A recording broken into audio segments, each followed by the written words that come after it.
Bismillahirrahmanirrahim.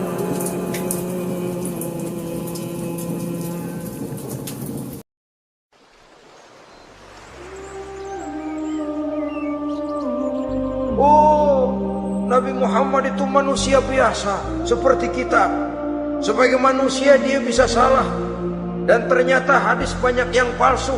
Yang otentik cuma Quran. Selebihnya adalah sejarah. Tidak ada itu sunnah. Langsung saja kepada Quran. Oh, hadis itu bukan sumber hukum. Oh, tidak perlu mengamalkan sunnah. Saudara-saudara kaum muslimin, mengaku kita umat Nabi, tapi sunnahnya kita campakkan, tidak kita amalkan. Setelah tidak kita amalkan, kita campakkan. Setelah kita campakkan, kita ingkari pula. Inna lillahi wa inna ilaihi raji'un. Bagaimana hati tidak jadi mati? Kalau siang malam kita memproklamirkan diri sebagai umat Nabi Muhammad, sementara sunnahnya kita campakkan, kita abaikan, dan kita ingkari sunnah itu. Padahal jikalau sekarang kita mengenal Islam, jikalau kita sekarang mengerti halal haram, tahu hak batil, bisa memilah dan memilih antara yang ma'ruf dengan yang munkar, itu utamanya adalah karena jasa Nabi Muhammad SAW, yang dari generasi ke generasi dilanjutkan oleh para sahabat, oleh tabi'in, oleh tabi'it tabi'in, terus oleh para ulama-ulama sampai kepada kita sekarang ini. Walaupun beliau hanya berfungsi sebagai penyampai, tapi kepribadiannya dijadikan model oleh Allah Subhanahu wa taala di dalam kita melaksanakan kehidupan beragama. Bahwa beliau manusia seperti kita, memang dalam arti unsur biologisnya ya manusia, punya darah, punya daging, punya hati, punya perasaan, bisa sedih, bisa gembira. Tetapi beliau itu termasuk basyarun la kal basyar, manusia yang tidak seperti manusia pada umumnya, punya spesifik. Dan itu wajar sebagai seorang rasul pilihan Allah, apalagi merupakan rasul pilihan dari sekian puluh pilihan. Bahwa jamrud itu batu memang, tapi nilainya kan berbeda dengan batu kolar. Satu truk batu kolar dengan barangkali segenggam batu jamrud, nilainya tentu jauh lebih mahal batu jamrud. Kalau soal batunya, sama batunya, tapi nilainya berbeda karena esensinya berbeda.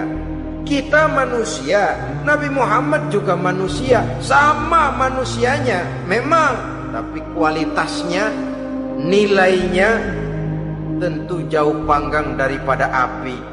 Itu sebabnya Allah menjadikan beliau sebagai model. Laqad kana lakum fi rasulillahi uswatun hasanah. Di dalam diri Rasul itu terdapat contoh teladan yang sangat baik bagi kita. Oleh karenanya, pada pertemuan kali ini, apabila kita konsekuen mengaku umat Nabi Muhammad, marilah konsekuen juga menegakkan sunnahnya. Yang keempat, yang menyebabkan hati jadi mati dan doa tidak terjawab, akaltum ni'mata rabbikum walam tashkurulah.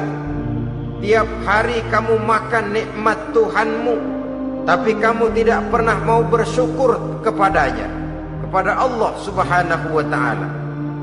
Nikmat Tuhan kita doyan banget, tidak pernah sehari dan sesaat pun terlepas diri dan hidup ini dari nikmat-nikmat yang diberikan Allah.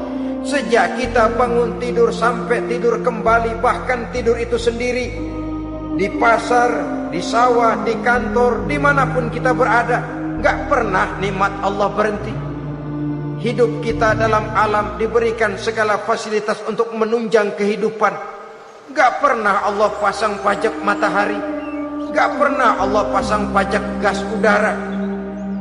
Nikmat-nikmat yang banyak itu tiap hari kita kecap, tiap hari kita nikmati, tapi kita tidak pandai bersyukur. Padahal Allah memberikan peringatan keras dalam hadis qudsinya, Man lam yashkur ala na'mai wa lam yasbir ala balai falyakhruj min tahti samai wal yatlub rabban siwaya. Siapa yang tidak mau bersyukur terhadap nikmat yang aku berikan kepadanya dan tidak mau bersabar terhadap ujian yang aku berikan kepadanya, silahkan keluar saja dari kolong langit ini dan cari Tuhan selain aku. Diusir oleh Allah. Kalau orang tidak mau bersyukur terhadap nikmat yang aku berikan dan tidak mau bersabar terhadap ujian yang aku timpakan, keluar dari kolong langitku, keluar, cari Tuhan selain aku. Diusir. Lah yang ngusir Allah. Anak sekarang bilang mau ke Menong.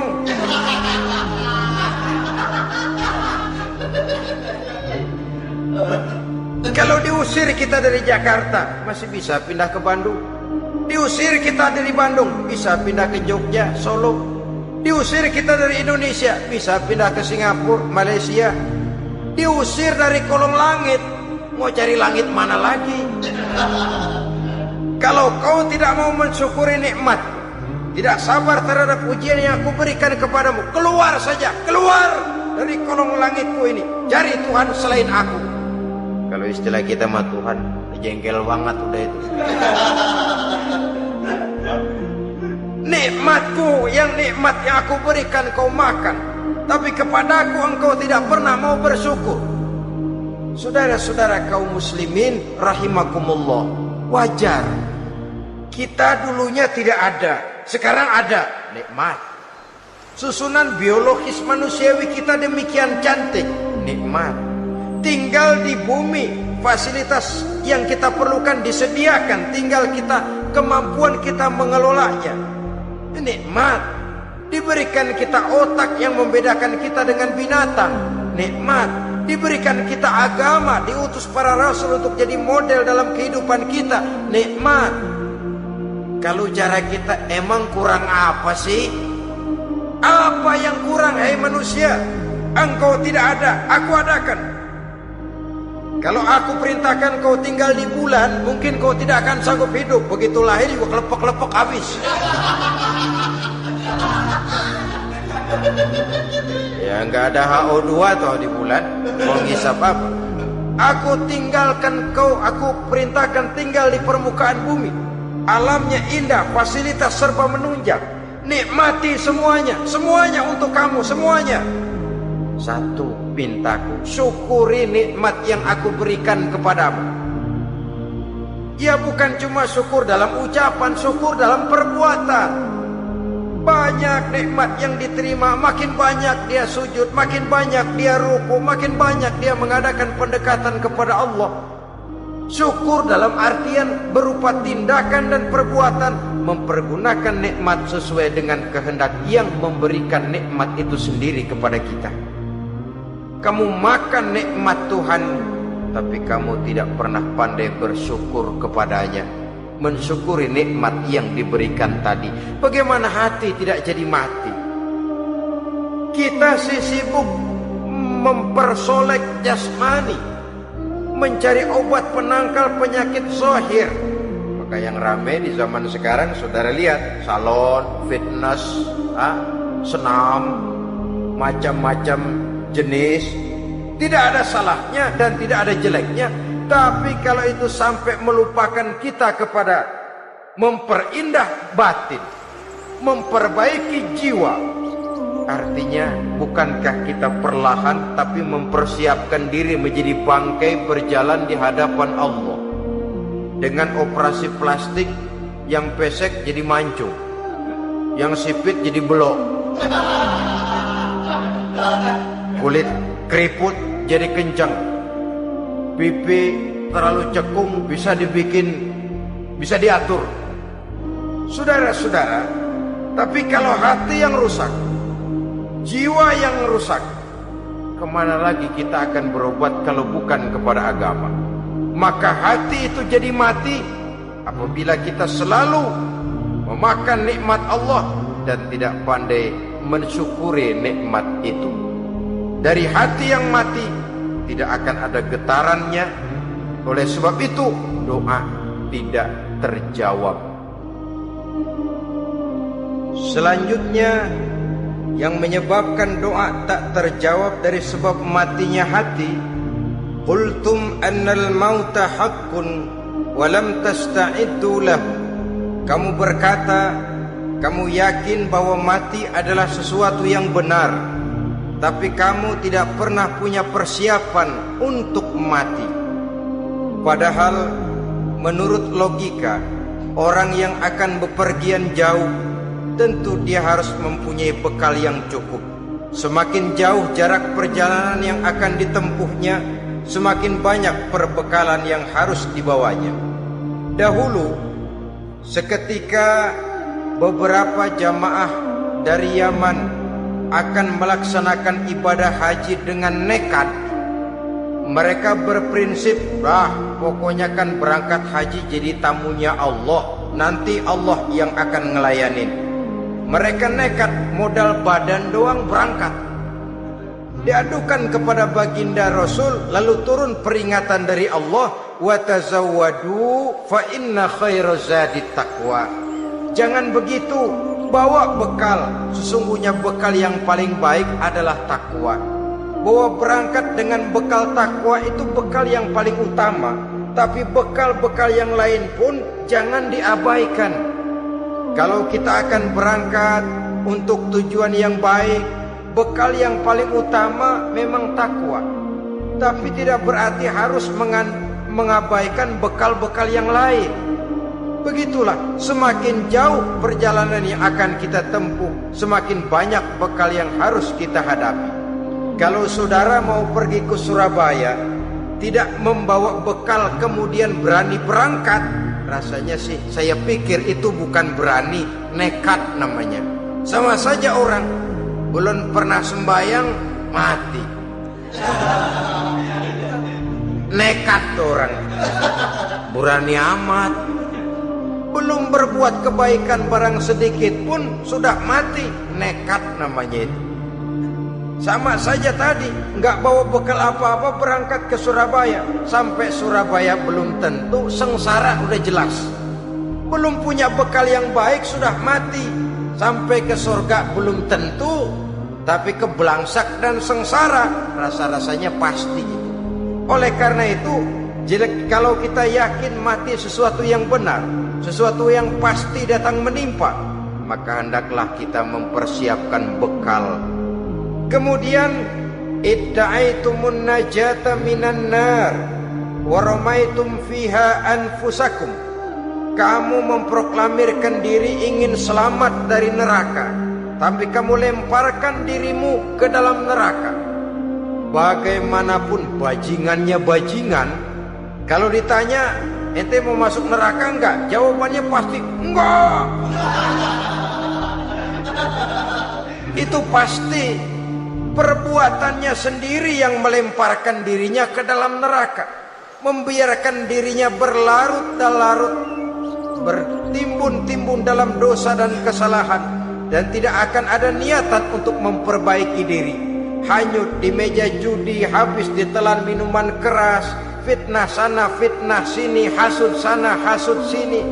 Padahal mulutnya ingin selamat dari neraka, perbuatannya malah melemparkan dirinya ke dalam api neraka. Tidak ada orang yang lebih sayang kepada diri kita selain kita sendiri. Dan menyayangi diri itu tidak cuma dengan memandikannya sehari 3 kali, memakaikannya parfum dengan segala macam merek, memakai sabun yang wangi-wangi, minyak yang harum-harum. Lebih daripada itu, jaga dan sayangi diri.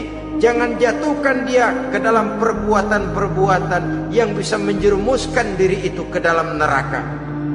Kemudian disambung oleh Imam Al-Faqih Abu Lais yang menyebabkan doa tidak terjawab karena hati mati. Idda'aitum dukhulal jannah walam ta'malu laha. Kamu ingin masuk surga, tapi kamu berat mengamalkan perbuatan yang bisa menyampaikan kamu ke surga.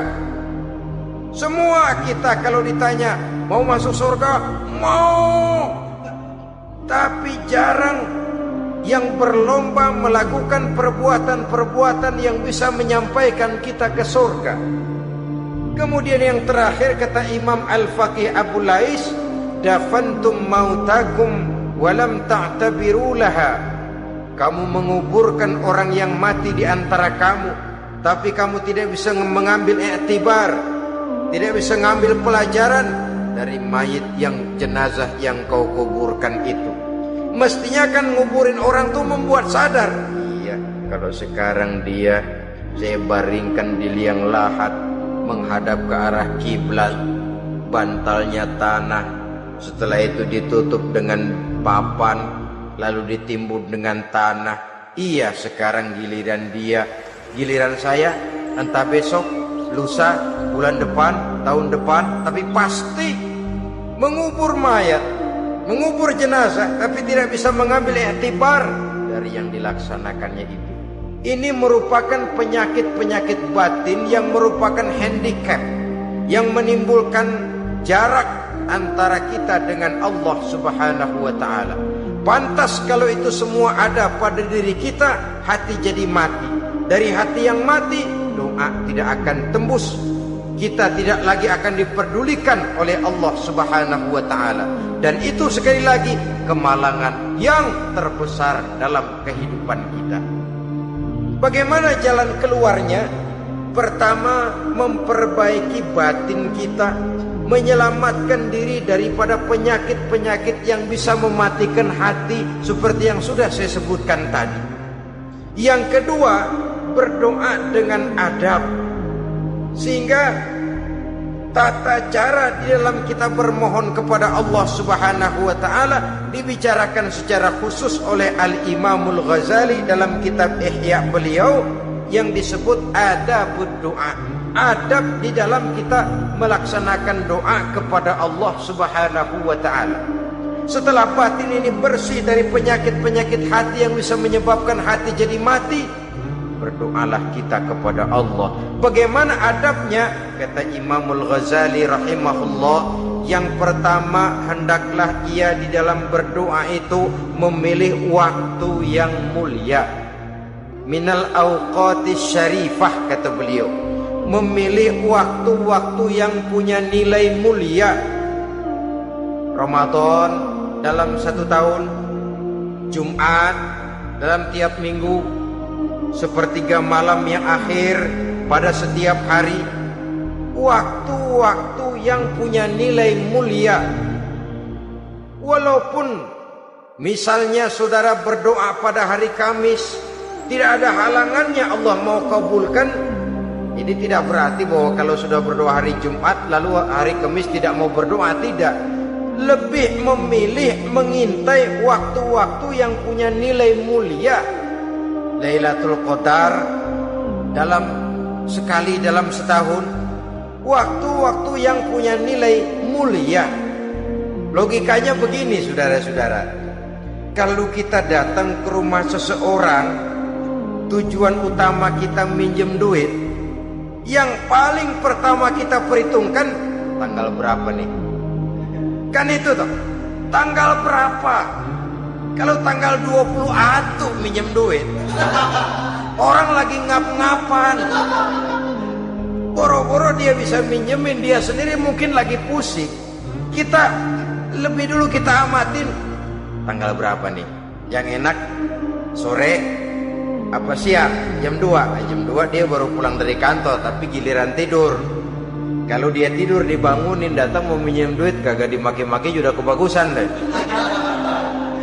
Kan kita lihat waktunya, timingnya, kata orang sekarang. Tanggal berapa, sore apa malam, apalagi gulem apa terang bulan.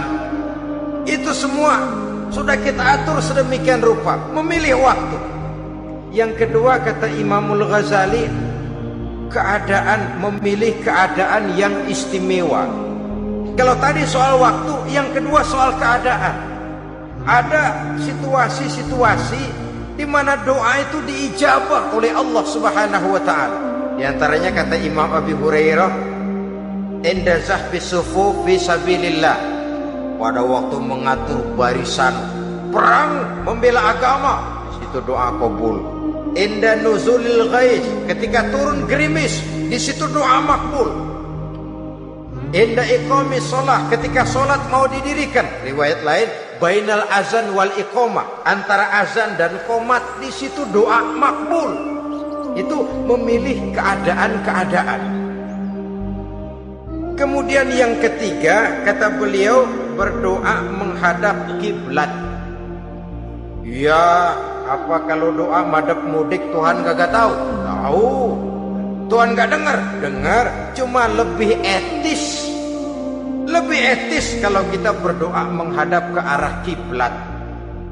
Saudara-saudara kaum muslimin rahimakumullah. Yang keempat, hifdzus shaut, menyederhanakan suara. Tidak terlalu keras, juga tidak terdengar orang lain, apalagi kalau doa kita diaminkan oleh orang lain. Tidak usah terlalu keras. Kenapa? Karena Allah yang kita meminta kepadanya bukan zat yang tuli, bukan zat yang buta, bukan zat yang tidak dengar, bahkan Dia Maha dengar. Juga tidak terlalu seperti orang berbisik-bisik, apalagi kalau doanya doa bersama-sama. Tapi kadang-kadang terdorong oleh husnuzon dari para makmum saja. Tidak peduli apa yang dibaca oleh imam, yang kedengaran cuma amin aja gerengan. Amin amin amin amin amin amin.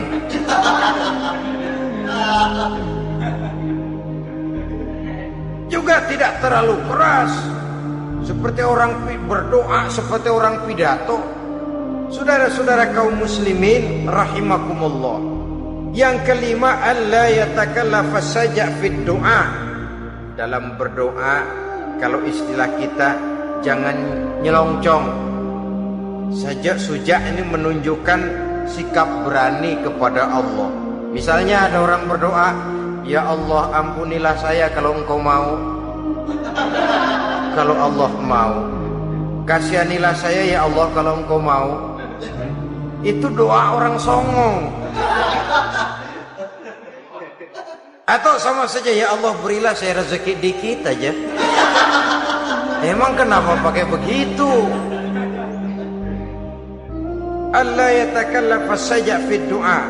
Yang keenam, kata Imamul Ghazali, at-tadarru' wal khusyu'. Dengan tadarru' dan khusyuk, dengan sikap tawadhu, benar-benar ya seperti kita lah kalau datang memang menghajatkan pertolongan dari seseorang, segala action kita atur supaya hajat kita itu kabul, kan begitu. Kadang-kadang istilah orang kalau perlu ngesor mah ngesor dah, yang penting permintaan dikabulkan, gitu saja. Kita lihat sekarang ini ramai orang bicara soal film-film Parno. Kelihatannya pendatang-pendatang baru, pokoknya asal bisa main dah, bugil ya bugil dah. Yang penting nyohor, bisa tampil. Walaupun dalinya semua sama, mula-mula cuma iseng. Adegan panas bagaimana? Kalau tuntutan skenario apa boleh buat? Apa boleh buat? Emang nggak bisa milih. Setelah film beredar baru saya juga jijik ngeliatnya. Tadi kemana waktu bikin? Udah jadi baru jijik, bikinnya merem memang itu.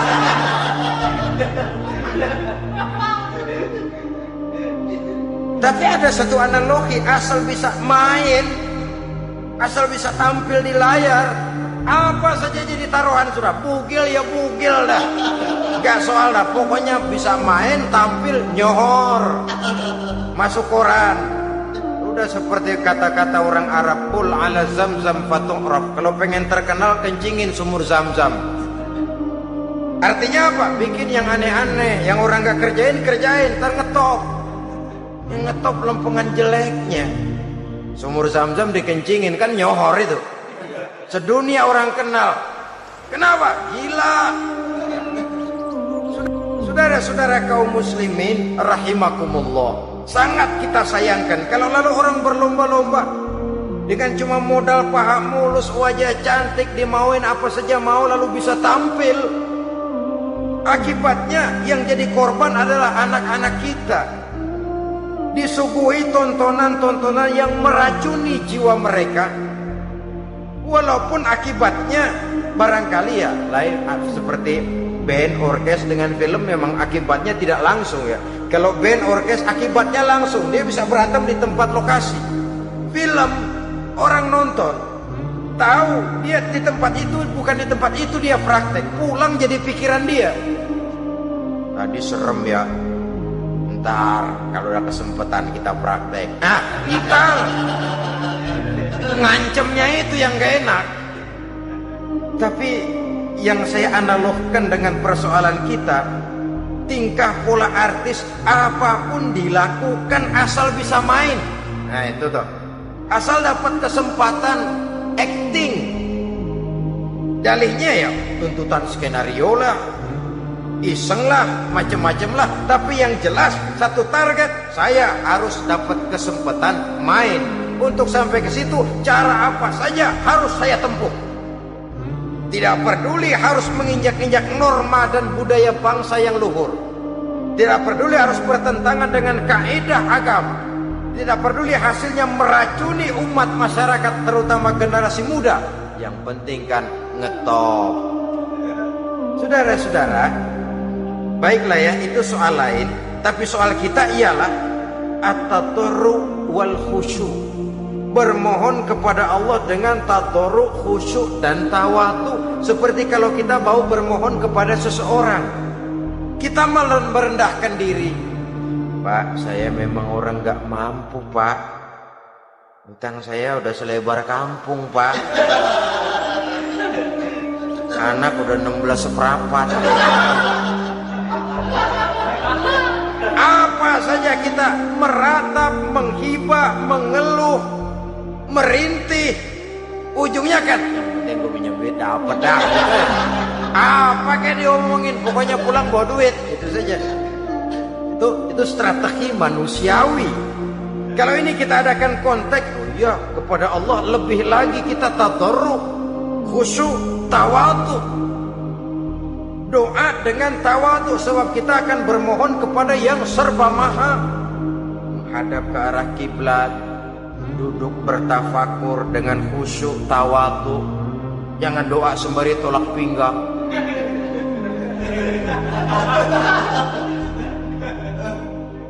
Yang ketujuh, kata Imamul Ghazali, ayyujzimat du'a wa yuqina bil ijabah. Taknya dia menjazamkan doanya itu dan yakin bahwa doanya akan dikabulkan oleh Allah. Sebab kata Nabi, innallaha la yaqbalu du'aan min qalbin ghafilin lahin. Allah subhanahu wa ta'ala tidak akan menerima doa dari hati yang lalai dan main-main. Doa ke orang ugah-ugahan.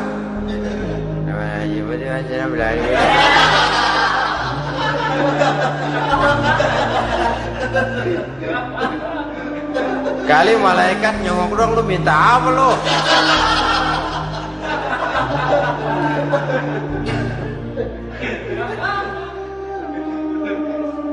Seperti tadi itu, kita datang mau minjem duit sama orang, ngomongnya ogah-ogahan. Minjem duit tadi dikasih syukur enggak, ya udah. Ya enggak dah, enggak dikasih sudah. Kenapa? Mintanya begitu, enggak serius dan enggak yakin bahwa doanya akan dikabulkan. Kalau kita sudah punya keyakinan, jangan-jangan doa saya enggak diterima Allah. Enggak. Ana, kata Allah, ana inda zonni abdi bi. Aku sih bagaimana menurut sangka hambaku kepadaku saja. Kalau sangkanya baik, aku baik. Kalau sangkanya doanya dikabulkan, aku kabulkan. So itu doa harus dengan pasti dan harus dengan yakin doa itu akan dikabulkan dan meluruskan harapan, membenarkan cita-cita, meluruskan maksud apabila doa itu dikabulkan oleh Allah Subhanahu wa taala. Saudara-saudara, oleh karenanya jangan doa setengah hati. Jangan berdoa sambil main-main. Apalagi menghadap kiblat dengan dua tangan terangkat sebagaimana dicontohkan oleh Rasulullah sallallahu alaihi wasallam. Bahwa berdoa tanpa mengangkat kedua tangan pun Allah tahu, Allah dengar, tapi kelihatannya kurang serius. Seolah-olah terserah ada Tuhan, mau dikasih ya kasih, enggak ya udah. Seolah-olah kita tidak serius dalam berdoa. Kemudian yang berikutnya kata Imamul Ghazali, ayyaftatahad du'a bi zikrillah fala yabda'u bi su'al. Hendaknya dia mulai berdoa itu dengan menyebut nama Allah, berzikir kepada Allah. Fala yabda'u bi su'al, jangan langsung memulai dengan permintaan. Ini tata krama etisnya. Sama juga orang kirim surat, salam sejahtera kami haturkan, padahal mah nggak ada itu juga nggak apa-apa. Itu kan maksud mukaddimah saja. Besar harapan kami semoga Bapak dan sekeluarga di sini pun berada dalam keadaan sehat walafiat. Selanjutnya kami telah dengar dari berbagai teman tentang kedermawanan Bapak, tentang bantuan Bapak di berbagai bidang yang menyangkut sosial pendidikan. Sehubungan dengan itu maka kami bermaksud mengajukan permohonan. Baru masuk itu mah 15 kalimat kesonoin, urusan lain. Intinya sehubungan dengan itu kami bermaksud memohon kepada Bapak. Kita mulai, salam sejahtera kami haturkan, bersama ini pula kami, macam-macam lah. Sama juga seperti tadi itu, kita datang mau minjem duit, datang karena kita tahu datang habis bulan, malam terang bulan, udaranya sejuk, ngobrol lah kita, dapet teh. Apa kabar Pak? Baik. Aduh Bapak sih untung dah Pak, kaya pemurah lagi. Saya tahu Bapak banyak nyumbang di mana-mana. Di Angon aja tuh orang di Angon.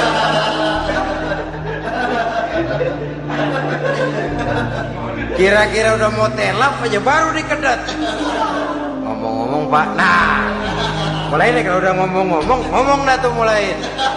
Baru masuk. Jadi etisnya berdoa itu dimulai dengan zikrullah. Karena itu umumnya dimulai dengan alhamdulillahirabbil alamin. Kita puji dulu Allah. Alhamdulillahirabbil alamin hamdan yuwafi ni'amahu wa yukafi'u mazidah. Kita puji dulu Allah. Seperti orang tadilah. Kita puji dulu kebaikannya. Walaupun pada akhirnya kita minjem duitnya. Sebenarnya Allah nggak perlu dipuji, dipuji atau tidak Allah tetap termulia. Ini etis manusia. Allah tidak berharap untuk dipuji oleh manusia. Allah tidak untung seluruh alam memujinya. Manusia mau memuji atau tidak itu urusan manusia sendiri. Allah tidak minta untuk dipuji. Allah juga tidak gila kepada pujian. Kalau kita memulai doa dengan pujian, etis kita kepada Allah Subhanahu wa taala di dalam kita bermohon kepadanya. Saudara-saudara kaum muslimin rahimakumullah, kemudian menyesuaikan doa dengan kondisi. Ini termasuk syarat batin ya, taubat, waraddul mazalim, kata Imam Ghazali, menolak segala macam kezoliman. Artinya kalau berdoa tuh tahu diri. Kalau gaji kita sebulan 700 atau 800 900 ribu, berdoa minta rezeki 1 juta, itu tahu diri namanya. Kan cuman kurang 100 ribu. Ya, kalau kerja kagak minta gajian 1 juta. Pengen doa dikabulkan, rasanya secara etis nggak tahu diri orang berdoa seperti itu.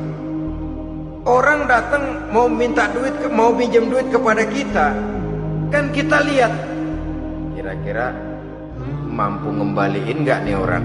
Kita lihat, kita evaluasi kemungkinannya. Lalu si yang minjem tentu tahu diri. Kalau memang kekuatannya ngembaliin tidak seperti kekuatannya mulangin, hendaknya dia timbang rasa. Begitu juga kepada kita etisnya kepada Allah Subhanahu wa taala. Tahu diri, menyesuaikan doa dengan keadaan. Kalau tidak ada gap terlalu jauh panggang daripada api, nanti nasibnya bagai si pungguk merindukan bulan. Apabila adab-adab di dalam berdoa ini kita perhatikan, sejak dia dari adab yang zahir sampai kepada adab yang batin, kemudian penyakit-penyakit yang membuat hati itu jadi mati, maka insya Allah doa kita dijabah oleh Allah Subhanahu wa ta'ala. Dalam Al-Baqarah ayat 186 Allah Subhanahu wa taala menjelaskan, wa iza sa'alaka ibadi anni fa inni qarib ujibu da'watad da'i iza da'ani falyastajibu li wal yu'minu bi la'allahum yarshudun. Apabila hambaku bertanya kepadamu Muhammad tentang aku, kata Allah, fa inni qarib, katakan kepadanya, aku dekat sekali dengan mereka. Ujibu da'watad da'i iza da'ani, aku akan jawab, aku kabulkan permohonan orang-orang yang berdoa kepadaku. Falyastajibu li wal yu'minu bi, maka hendaknya mereka juga menjawab panggilanku atas dasar iman kepadaku. La'allahum yarshudun, semoga dengan ini mereka kelak mendapat petunjuk.